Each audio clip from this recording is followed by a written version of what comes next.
So obviously the speculation is around guys like Yamamoto and CC. Those are Yeah. kind of the two guys who need to be moved, supposedly. Like, which one of those guys would you rather, not rather leave, but seem necessary to leave more than the other? I think you honestly probably try to get rid of both of them. Yeah. Again, you want to talk about cap space and things like that. Our friends at Cap Friendly right now have them at like 5.9 million is their projected cap space. Okay. Mhm. Let's say, and that's with the cap going up 1 mil. I think we can bank on it going up a minimum of 3. So you got 7.9 million. If you can shed CC and Yamo, 7.9 turns into 10.9, turns into 13.4 or something like that is what we're sitting at. Okay, Bouchard will eat 5 on his bridge. Now you're down to 8. McLeod will take, let's say, 2. You're down to 6. $6 million to fill those 2 spots. Is that a pipe dream? Is that doable? You have to sign some other guys, I know. So now actually it's $4 million to fill those 2 spots. Yeah, that's tough. Can you get?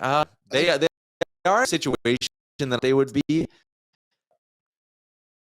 Yeah, I think out of the two of them, though, I think Yamo's the one for me that you kind of got to move on from. Because I think you can try replace that for like $1.5 million to 2. I think so too. Like, we spoke about that thing earlier on in the year where you have players who have played so many games or whatever. Like, if you can get the 3 guys who are available were Connor Brown, Max Pacioretty, and Carl Hagelin with a 3.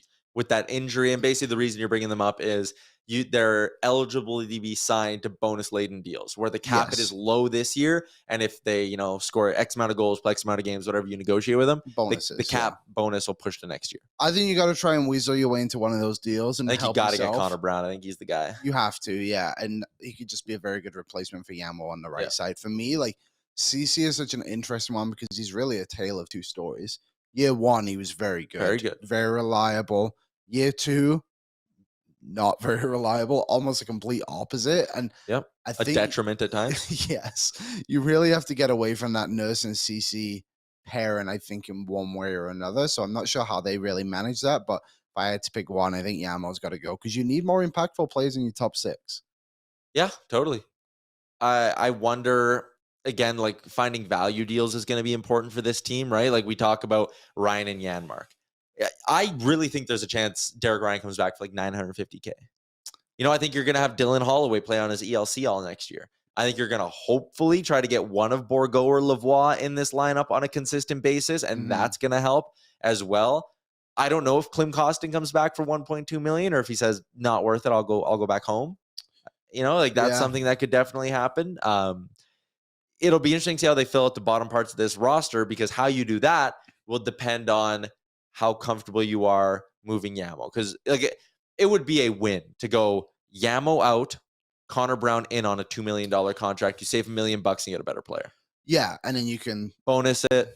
If he scores 25 goals, whatever, it's a 1-year deal. He's betting on himself, coming off an injury, gets to play with McDavid again, blah, blah, blah. The story all makes sense. Yeah, it does all line up quite well. And Lavoie's a right winger too, so that even if it isn't Connor Brown, maybe Lavoie can take some spot there too. Yeah.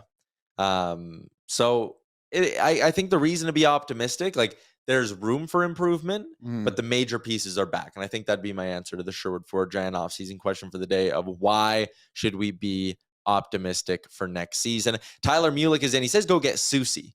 We're going to be we're going to talk about potential offseason moves so much, but finding version 2 of Brett Kulak, right? A good veteran. I mean, in a way, you're almost looking for version 2 of year 1 Cody Ceci, which I know is a mouthful and is like a lot to say, but like, if you can find a better version of Ceci for $3 million, yeah, you do it. What team is then going to take Cody Ceci off your hands if there's a better version of Cody Ceci out there for $3 million? I think it'll be tougher than we think to move a guy like Ceci. Yeah, because you're selling him at a low, first of all. So like, teams aren't going to want to do that. And it's not like his biggest attributes is something that scream out at you, right? Like, there's a lot of players kind of like him, like you said, right? So yeah, he's going to be a difficult one. At least Yamo has that. Still only 24. Like, contract isn't brutal. It's not going to put you in any kind of cap hell. So yeah, it's going to be tough to move on from CC. I got a feeling we'll see him back in next year.